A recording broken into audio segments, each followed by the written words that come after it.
Welcome to the BriteVibe podcast. At BriteVibe, we believe everyone deserves to be happy. But in today's world, everywhere you turn, there is division and negativity. At BriteVibe, we have created a global movement to bring 8 million people together who are inspired to live bright, live bold, and share bright vibes. Alone, it can be hard to change, but together we can change the world. Welcome to the BriteVibe podcast. So on today's show, Dr. Alexis Parcells, MD, a plastic surgeon, has her own skincare line. Really enjoyed the conversation with her as we get into the show today. She's just such a joy, and it was interesting to hear her perspective on many different topics. So let's get into the show with Dr. Alexis Parcells. So Dr. Alexis Parcells, welcome to the show today. Thank you so much for having me here. Yeah, we're excited to have you on the show. You're a board-certified plastic surgeon. I think you also have a skincare line, if that's... I do, yes. That's accurate. Sunny Skincare, yep. Yep, Sunny Skincare. And we really wanted to have you on the show because I know you're passionate about a lot of things, and from our previous conversation here, and also, you see a lot of people every single day, every single week. You're a practicing plastic surgeon, to be clear. I am, yes. And so you're seeing people every week, and we're really starting to focus this period of our podcast on happiness. We've got a global happiness summit coming up here in July, and so. You see people come in that are unhappy about something physically. Is that? I do. Yes. Right. Yes. Okay. Usually wanting to make some change. Yes. And so just kind of, and we can't probably make it generic, but so they're wanting to see a physical change. I've often wondered if that's also tied to some type of an emotional change, right? Absolutely. Right. Absolutely. And so yes. Kind of what do you see in your office as far as people coming in? What do you see as far as people coming in your office? Yes, sure. So my practice is a hybrid. I do some general reconstruction. Mm-hmm. I do mostly cosmetic work and breast reconstruction, as well as breast lifts. And I tend to focus mostly on women anywhere from 18 all the way up to 60, 70 years old. And the focus of our practice, like I said, is mostly women. And it's really interesting. Patients will come in and everyone has their own unique story. But there are certainly, threads of trends and themes and why people are seeking out a change. And sometimes it's a functional change. Sometimes it's my breasts are just heavy and they interfere with my regular activities that I can't work out. And so I want to have this transformation. And sometimes it's, I've had a couple kids and I have done the work with diet and exercise, but I've got some loose skin here or there. And I just want to feel better about myself and be more confident in my skin. Mm-hmm. And so, we spend a lot of time meeting with women and understanding what is the change they want to make and why they want to make that change, and determining, are our goals aligned in delivering that change? I like to say in my practice, we want to make meaningful change. I want to make significant change. I'm not looking to make just a small little change. Surgery is not the same as a dental cleaning. It's not, a walk in the park. It's a real transformation. And I want it to be significant for my patients. And I think there certainly is an aspect, obviously, of physical change, but they have to be able to handle that change emotionally as well. And have they gone through the mental preparation for that change? Yeah. And so what does that look like, I guess? So maybe a case study or just an example, a couple of examples, so I can kind of wrap my head around the whole, because I've thought about, anything from, we own a health facility and we do some, laser hair removal. We've done some Botox. We've done some fillers, stuff like that. And at first we kind of were like, well, is this an ethical issue? I mean, we're really promoting health. Should we be? But then ultimately, when we kind of looked at it, it was like, if people feel better about themselves, that's a good thing, right? And yes. Yeah, I agree with you. I mean, self-care is a very generalized term, and it's become a very popular term. I think the ideas around self-care differ based on generations. So I'll get my patients who come in who are in their 20s, and for them, Botox and filler, these types of treatments, they equate them to getting, a manicure, getting their hair done. They put it right in there with going to a Pilates class or a yoga class. It's part of their self-care routine. They enjoy the effects of it. They like to look good and feel good. Whereas patients who are a little bit older, 50s and 60s, there's a lot of guilt that's associated with having these types of procedures done. A lot of shame, a lot of guilt, a lot of should I be taking care of myself? Should I do something nice for myself? Are my friends going to notice? What will my husband say? It's just very interesting hearing how people feel about treatments, because you're offering the exact same treatment to two different people, but the way that they internalize it and make that decision is very, very different. And so we're very cognizant of trying to understand and extract information from our patients that'll help us to make good decisions with them. In our practice, I'm a big proponent of no. I'm very honest with patients if I don't think they're going to see a significant benefit from a treatment. And first and foremost, I'm all about patient safety and I'm all about patient education. And if I don't think that they're going to be compliant, or that I can't give them what they need in terms of the emotional desire that they're going after through physical transformation, I try and be open with them about what I think is reasonable and how I perceive their reaction to the change that they are looking to make. And I have no problem saying to someone, this may not be the right procedure for you, or you may not be a good fit at this particular time. These are things I think you should focus on instead, because the two really are linked hand in hand in terms of making that effective change and really driving happiness and really helping people fulfill their lives. Mm-hmm. Thank you for listening to the BriteVibe podcast today. We've got a special event coming up here shortly, July 12th through the 16th, called the Global Happiness Summit. And we're bringing resources from around the country together to talk about happiness and what that means and how to have more of that in our lives. Go to BriteVibe.com, BRITE Vibe, VIBE.com for more information about the Global Happiness Summit. And we look forward to seeing you July 12th through the 16th. Do you see a change in their... Obviously, it depends on the work they're doing, I suppose. But do you see a change in the emotional or the way they look at themselves or the way they feel about themselves? And that, absolutely, yes, yeah. I do in my practice. I think, especially with the Botox, can take a few weeks to settle in. But if you're doing like a transformation with a filler, an earlobe repair, an upper eyelid lift, like these types of things, they'll see an immediate change. And especially if they're seeking the procedure for the right reasons, it can be incredibly fulfilling for someone. But you just have to, I say to my staff, and I believe I'm interviewing the patient at the same time that they're interviewing me, because It's really important that anything we do together, whether it's a simple injectable or a more intensive surgical procedure, is a partnership, and they have to do their part. I do my part, but they have to really, be receptive to being compliant with the preoperative process, the intraoperative, and then the postoperative process. And understanding expectations and understanding risks. And I think the patients in our practice who really get that and are well vetted, and my staff agrees, unanimously that this person is, a great candidate for what they're seeking, those are the happiest patients. And we truly get up every morning and go to work with the goal of helping people, become happier versions of themselves. Right. And I know that, especially years ago, there's a lot of stigma around plastic surgery. And we really try and change that, especially in our little community. I often like to dispel myths. Like I am operating on, the preschool teacher in the community. I'm operating on the librarian. I'm operating on the hairdresser and the local waitress. And, the people that work and serve in our community. And just because they don't look like they have plastic surgery doesn't mean that they have, had the courage to go and do something for themselves that is helping fulfill their lives and making them happier. And they shouldn't feel bad about that. And we shouldn't make them feel bad about that. Right. And I'm always curious the backstory of why, right? I'm, every time I'm blessed enough to interview a guest, I always am humbled by their passion, and also curious about why plastic surgery and what brought you to that. I didn't wake up and one day say I wanted to be a plastic surgeon. You did. So what was the catalyst for that, or what was the driving force behind that?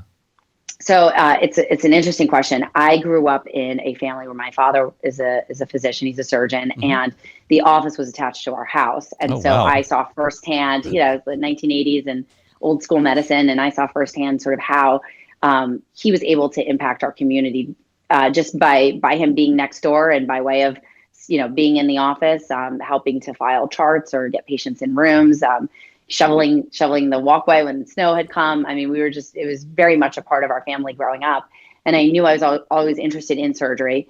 And then when I was in high school, I got involved with Operation Smile and started to go on medical missions with them all around the world. And I really believed that that would be my calling. And I wanted to be a cleft lip and palate surgeon. And so I went to medical school wanting to become a plastic surgeon. And I just couldn't be convinced otherwise. I just knew that that's what I wanted to do and spend as much time in the operating room as I could. And when I was actually in my plastic surgery residency, I began to realize that to do cleft lip and palate surgery really well, it is a multidisciplinary approach, and you need to be part of a big academic institution that has speech pathology and audiology and ear, nose, and throat and all these other specialties working together and for the benefit of the patient. And I just was really finding myself connecting with patients in my community. And at the same time, I was rotating on a service where we were doing a lot of breast reconstruction. And so I was drawn to the fact that I could help these women who lived right next door, right down the street. Breast cancer is so common, statistics, 1 in 8 women, and that's not even our BRCA patients and our previvors, women who are having surgery to prevent a cancer. And so through working on those types of rotations, I pivoted and became more interested in breast. And then naturally breasted body and other avenues of cosmetic surgery as well. But I try and balance the practice where we still are doing reconstruction and other general reconstructions in addition to the cosmetics, because it just adds a lot of flavor to our practice. And it's a great way to be able to help everybody in the community. And we were talking in pre-show that you're obviously very passionate about advocating for women, girls. Absolutely. And so kind of what's driving that, and then what ways are you expressing that passion? It's interesting. In plastic surgery, less than 50% of plastic surgeons are women. I think the number is 30%. But the population is predominantly women. And so I was really excited to get into the field and say, this is going to be great because I'm a woman and I've had 2 children. My children are now 4 and 6. So I understand what happens when you go through pregnancy. I understand what happens to us as we age. There's no one better to talk to you about having a breast procedure than someone who has breasts and understands, what we're going through. And and the women in my office, everyone's really relatable and approachable. And I think women resonate with that. And having 2 daughters, I feel like I want all of my daughters to have all of the advantages that my parents gave me. And I want them to, do everything they can to feel equal in society and pursue whatever passions that they want. And so I look to spend my extracurricular time supporting women organizations and other organizations in our community that promote confidence in women, promote positive body image, and just being very open and honest with my daughters about what our bodies look like, and it's okay to not love a part of your body, and it's okay to say that you want to change it and be vocal about that and work through that and decide that that's going to work for you. So it all sort of I bring my work home with me, and I bring my home to work, and I really enjoy the free flow of it all. Yeah, and you do some volunteering with an organization called Girls Inc. Do you still do that? And what? I got involved with them a few years ago, and it's all about promoting women confidence, especially in underserved areas. And we're looking to start a chapter in New Jersey. I was involved in the New York chapter, and I think it's interesting when you look at the research of when girls start to develop self-confidence, when they start to develop positive body image, and it seems to be the earlier the better in terms of talking about body confidence and accepting what your body looks like and feeling good about yourself. And so I think trying to help young women and girls at young ages to feel good about themselves, both physically, emotionally, mentally, is important. So I try and get involved in these organizations and stay involved with them. What do we think is driving because I agree 100% with what you're talking about as far as image and starting at young. I have a 2-year-old daughter, and I tell her constantly, I'm like, who's the prettiest girl in the whole world? And she'll, her name's Sophie, but she says Tophie. It's super cute. It's great. And so I'm always doting on her and loving on her. But, what do we think is driving could it be social media in general? Yeah. But what do we think is driving the I guess, lack of confidence in in girls, and I'd say maybe kids in general, but specifically girls, what's driving the lack of confidence? Is that just not a good support structure? Is it not? What's the what? It's an interesting question. I mean, I remember, because my girls are still young, and I remember picking up all those classic childhood books, and they all have predominantly male characters. And so my husband and I, when they were young, we would always change the characters, whether it was a dog or a boy or whatever animal it was, and we would turn it into she and her. And now that my daughters are reading, we're crossing it out in the books and making the character a girl. And I think just those subliminal messages of, the character can be a girl, the unicorn, the bear, whatever the story is. Let's turn her into a girl character. And walking down the street, we assume the dog is a boy. We assume, whatever animal on the street is a boy. It's really embedded in our culture. Go to the aquarium, all the fish are boys, the penguins are boys. So I make it a priority and have to remind myself, she and her, all day long. I have two girls, so I'm allowed to be that, much of a feminist. Right. But just kind of being cognizant of that, and just finding the right programs. If you are going to let your kids enjoy screen time, what are they watching? Are they watching the princess that gets rescued, or are they watching the heroine? And I think that Disney's done a really good job in the last few years with Raya and Encanto and Moana of having these female or girl warriors. And so we tend to try and cater our kids more towards that. I mean, you ask my 6-year-old, she wants to be a police officer. You ask my 4-year-old, she wants to be an astronaut. And I'm very proud of that they want to have more of those traditionally masculine jobs. But it's definitely an uphill battle, and I don't know. It is changing, but I don't know why it's still changing so slowly. It's a challenge in our society, and we can still do better. And I think we should all just keep trying to do better. Right. Yeah, no, I agree. I just was kind of taking that in through our conversation of like, what is driving that, that sense of, not being good enough or not being worthy enough or whatever that is, especially, with little girls, because I've got a 2-year-old and I'm concerned about that. Yeah. And I want to make sure she grows up and feels very confident, which she bosses me around constantly. So she's good at this point. We'll see how that, and you can tell that she has that little grin when she bosses me and then I do it. It's kind of like, wow, I have control, right? Yeah. He truly is my servant here. I am the one telling him what to do. You're doing so many wonderful things for her. I am. Literally so many wonderful things. This morning, that's great. That's great. 2 different breakfasts this morning just because we bossed dad around. So what's the future look like for you? I mean, kind of what are you focused on over the next couple of years, and then what are you aspiring to do with your practice or just in general with your family? I'm just kind of curious where you're headed.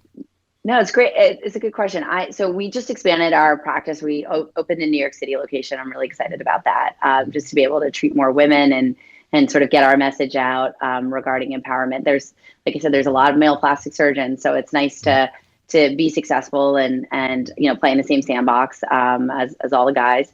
I created a clean medical grade skincare line a year ago, and we just launched that on e-commerce. And medical grades, it's an interesting space. Skincare right now is really, it's a really busy, noisy space. There's a lot of celebrities who have skincare lines. There's a lot of people who really want to bring their ideas forward. I know there's a lot of melanin friendly lines now, which is great. Our specific line, it's medical grade, so it has to be developed by a physician. So I designed the line, and all of the products are paraben and sulfate free, which is important to me, important to the practice. You just see really, like I said, you see really high rates of cancer. We know there are endocrine disruptors on the market in skincare, and so the line is clean. It's medical grade. The products, they work. They're a little expensive, but you get what you pay for. And so in terms of preventing aging and reducing the signs of aging, they're effective. So I can stand by that proudly. And so I want to be able to reach people who may not be able to come in for a consultation or may not be able to afford to have surgery, but they still want to do something nice for themselves, do something nice for their skin, their body. So it's all about being able to empower women, maybe from a distance, like I said, if they can't make it in, and just and give them that message that, you are beautiful, and if you want to improve yourself, you shouldn't feel any shame about that. You should find the right person who's going to give you good advice and and, work towards, living your best life and living your happiest life. Mm-hmm. And when we talk about living your happiest life, I guess what does that kind of mean to you? And then how would you coach other people that are maybe not living their happiest life? Give them some kind of a little direction, potentially. It's a tough question. Training was really hard for me. I had my two children during training, and we were working 80 hours a week, and I was not living my happiest life. Right. And I look back at that time and I think, gosh, why was I was definitely in survival mode. And, COVID was helpful in the fact that we all had a nice pause. I really thought about what gets me going? What am I most excited about? And for me, it's creating, whether it's, doing a surgery or improving our practice or developing a skincare line, spending quality time with people who matter to you, and who value you and who you value, and extending olive branches and making new friends. In my 20s and 30s, I really didn't have a lot of time to make close relationships and new friends because I was so busy in residency and with babies. But now I've got a great group of other women physicians in our community, and we schedule dinner dates and get our kids together and have a nice sense of community. So for me, community is really important, and my family is really important. And taking good care of myself, trying to eat healthy and sleep so that my body works properly. They say health is the greatest wealth, and I believe that. So just enjoying those little things, and they definitely add up to, happiness. But I'd say work is a small part of that. I'd say, my emotional fulfillment and mental fulfillment, that all comes, from work, a small part, but most of it, my family and friends and community, and now this new puppy that we got. So yes. Has the puppy potty trained yet? I don't think so. Oh, good. That's always fun. And that's a theme that I've noticed that you've talked about throughout our talk today, is kind of this community connection, like whether you're working with people from the community, supporting the community that's there from maybe a volunteer standpoint, but then also being intentional. As you said, you weren't you were in survival mode in your 20s and 30s, but now you're intentional scheduling. Yes. And I think for a lot of people that is how do we, for the benefits of COVID, meaning I think we all hopefully got closer to our family in a positive way. Sure. Yeah. The flip side of that was, at least for me, I kind of lost this social rhythm, I guess is what you want to call it, right? I kind of went into a space of, and I'm still, 2 years later, or roughly, but still trying to figure out, do I really want to go to that thing or not go to that? I mean, I'm still kind of awkward. I'm like, I have to put the training wheels back on and figure out, do I really want to be social again, too social or not social? So, for you coming out of COVID and then currently, I mean, it's scheduling, it's putting yourself out there, it's connecting. I mean, what kind of is your secret sauce there for that?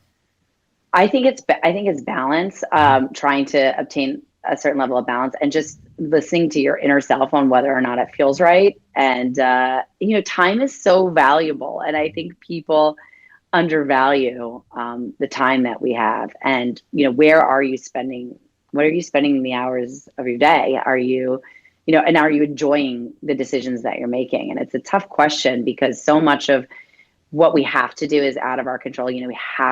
Some of us have to go to work. We have to go to jobs that we don't love. You have to take care of someone who might be ill in your family. There are things you have to do, but that small slice of time that's yours, are you really maximizing the joy in that time? And it's okay to say no. I think I was at least trained, you be polite and you say as much, you be a people pleaser and say yes. And that's how people like you. But I think quality is better than quantity. I certainly realized that through my training. I wasn't able to be a stay-at-home mother. And so the quality of time that I was spending with my children, there was not a cell phone in sight. It was, let's sit down together and read a story or have a meal.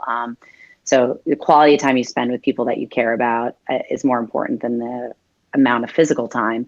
But it's a challenge. I mean, politically, it's a tough time. Economically, it's a tough time. A lot of people are still afraid with COVID. So it's a tough world to navigate. And I think we should just be kind to ourselves and to people close to us. And it's easy to blow your fuse, but it's not necessarily, the right thing to do.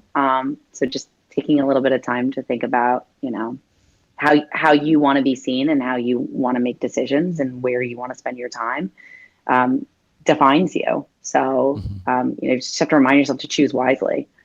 Yeah. Even if it's not easy, Right. Well, yeah, that's with diet, exercise, anything, right? Everything. You got to prioritize. And, several of our guests we've had on, we talk about your environment and your connection with community and sleep and exercise. I mean, it's an ever evolving thing. Hopefully you're evolving to upgrading these things, but we all fall back too, right? I own a gym and I didn't work out, but about 2 times during COVID. Actual, I was outside and I was active, but right. But I just kind of lost my, like I said, I kind of lost my, routine. It was really just getting out of the routine. And then I had to retrain myself. Hey, no, I actually have to go, these things make me feel good. If I go work out, if I eat better, if I get more sleep, if I use less screen time, I'm actually going to feel better. If I quit watching the news, which I did a long time ago, and cut the cable cord and, be more intentional about what I'm watching, not just, and literally saying, okay, this is for entertainment and I'm going to watch this hour of whatever for entertainment. And that's okay. There's nothing wrong, but I'm not going to do what I did during COVID, which is, watch 6 hours of the, binge watch these series. 'Cause that's not a balance either. Right. That's just avoidance of whatever's happening. Yes. Yeah. It's, and they're smart. Netflix is smart. They know what they're doing. They Instagram and Facebook, they're smart. TikTok is smart. They know how to capture your attention, and it's really hard to pull yourself away and or just indulge in moderate amounts. Our brains they figured a lot of things out with our brains, and so it's really hard. Same thing with snacking. I mean, it's there are a lot of things against us. You go on a shopping website and they have payment plans for a $40 shirt. They just they've got us. And so it's really hard. It could definitely be challenging. And before you know it, you're down a rabbit hole, and then you feel bad about yourself. And we just have to be to be kind to ourselves. But I think trying to set a daily intention of yes, I am going home and I'm watching 3 episodes of that because I did X, Y, and Z, and I went to the gym and I want to do this for myself. Well, then by all means,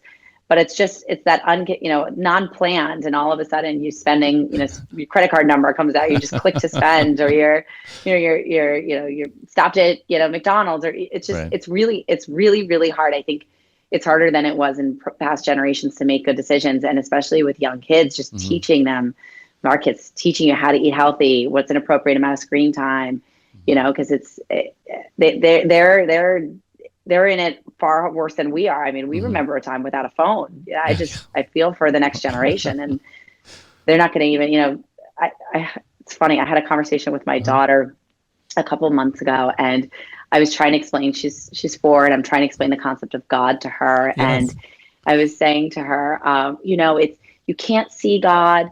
It could be, you could desire God to be a boy or a girl. Traditionally speaking, it's a boy, but and we pray to God, we ask God questions. And so I'm going through all this, and then I stop, and without missing a beat, she says to me, she goes, "It sounds an awful like Siri." And I was like, "Oh my God!" No. Yeah. Like always listening, but never there. And can't really see Siri. Questions you don't, answers questions you don't have the answer to. Right. And I just started laughing, and I was like, "You're right." These are kind of the differences. We went on to another topic, but I was laughing to myself because, to me, it's so obvious, but to someone she's like, "Well, it sounds an awful like Siri." I'm like, "You're not wrong." It's just very funny. So it's just a different world that our younger generation's navigating. And for us, there's, we see the discrepancy of oh my goodness. And remember the time you used to all sit around and watch Friends on a Wednesday or Thursday night, and now you can sit there and watch 6 seasons in a day. Right. Yes, it is very. So it's interesting. We don't have that control. Right. Yes, it does feel like our generation. I'm probably a little bit older than you are, but it seems like our generation's kind of bridging the before and after thing or something. It's like we can relate to the having the phone, rotary Yes. phone on the wall, and Yes. 3 channels on a dial switch. But then Yes. also we're living in this thing where in the next couple of years we can probably more than likely just have that phone is going to be attached to us somehow, or it can be, or whatever. I mean, I know they've already started to do that stuff. Which is spooky. Yes. But I have no idea where that heads. So yeah, I feel optimistic for my kids, but I also have that probably the same angst that every parent does every generation about what's to come for their children, right? It's kind of like, is that a good thing or not, right? And Yeah. and Absolutely. how are we as parents and human beings being intentional with helping them balance that time from an early age, so when they get older, it's not just about the technology, right? Getting them out in nature, Absolutely. right? Going for walks, talks, reading books, stuff that helps them with that human connection, which I think I've heard is kind of a struggle for younger people now, because they are so, most of their interactions are like this, or even just text or whatever they use. Yes. Whatever these young kids use to Absolutely. Absolutely. to communicate back and forth. So yeah, how are we as parents and the generation that's still kind of coming into leadership now, how are we going to affect the world in a positive way? As a good example for it, if nothing else, our kids and our community, much like you're doing. So, yeah. Absolutely. I mean, it's just it's tough, and I'm fighting the good fight with you. I have found a place in my life where I get to experience joy, and I know how happiness feels, and I know how I can get there if I do the right things, and I just hope the same for my children. And it's a tough world out there for myself. And I just imagine the hurdles that they're going to have to go through. And there's no secret recipe. There's no answer to how we juggle all of this. But we're just all trying to do the best that we can do. And we'll just see what happens, Definitely. Well, you definitely exude joy. I appreciate that. I love the fact that you exude joy, you're passionate, and I think that's what the world needs more of. Are there certain things that you do, rituals, practices, things anchor in on a daily basis that kind of help you stay balanced? Because you know what unbalanced is, it sounds like. Oh yeah. Now you feel a lot more balanced. Are there certain things that kind of like your diet and exercise are important? Absolutely. Yes. What are your rituals throughout a day or a week that kind of just help you stay on track? So my husband and I are both surgeons, and we've been together a long time. We've been together 15 years. We've been married 10 years. And so we kind of have our own rhythm that we will stick to together to support each other throughout the week, because we have to live such, we just live very busy lives. So we do intermittent fasting, both of us, kind of keep each other accountable for that during the week, Monday through Friday. We try not to eat before noon, and then limit carbs, because especially surgeons are almost like performance athletes, where you have to be able to focus and perform a procedure within a certain period of time, execute it properly.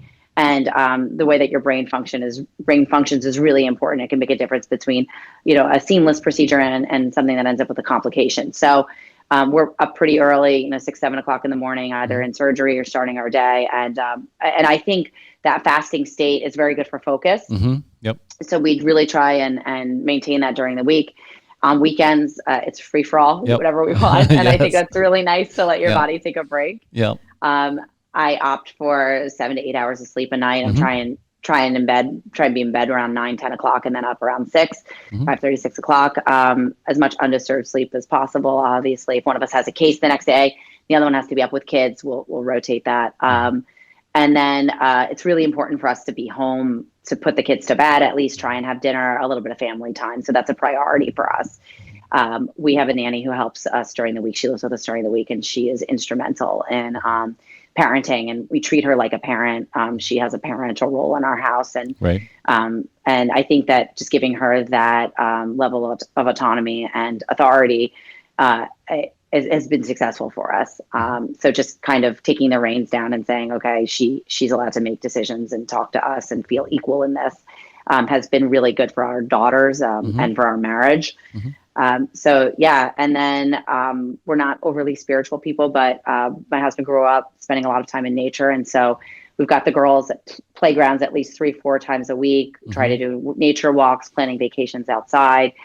We live in a beach town, so from May to October, we're at the beach, spending as much time outside as possible. And I think all of those things, it's hard to execute, but if you know that you need to do it, you feel good after, just like a good workout. Like you got to put in the hard time, not eating during the day and making good choices. But I think overall, we're in good mental and physical shape. So it's definitely a marathon. Yeah, especially with kids, right? Yeah, absolutely. It was fun to go through the different stages, and then it was like when I got married, it was like, oh, okay, now we're kind of in the pro leagues, right? When I was single, it was like that was amateur hour, and then when you have kids, it's like, oh my gosh, this is like that wasn't marriage wasn't the pro leagues. Now we're in the pro leagues. Now you got to be on your game, and they're going to call you out on every time that you're not on your game. Absolutely, yes. It's a very joyous time. Yes. Also, we try and remember, with every temper tantrum, there's a rainbow at the end, and they just grow up so fast. So we really try and not make plans on the weekends, just seize the time with them and being around family. Beautiful. For sure. How do people get a hold of you or connect with you? You have social media or your website, or what's best? Yeah, so I'm at Alexis Parcells MD on Instagram. My website is the same, alexisparcellsmd.com. I think I have a TikTok channel. I'm not sure. I hear you. And then our medical grade skincare line is Sunny Skin, so sunnyskin.com or at Sunny Skin on Instagram. Oh, beautiful. Well, it's so nice to have you on the show today, and thank you for bringing a ray of sunshine into my day. I appreciate that, and we look forward to checking in with you off and on as things progress. And if you have, if you're introducing some new stuff or whatever comes down the line, we'd be happy to visit about it and talk about it. And we love exposing good people and their good work to larger and larger audiences. So we really appreciate you coming on the show today. Thank you so much for having me. This has been a lot of fun, and I really appreciate spending the time speaking with you. Yes. Have a good day. Same to you.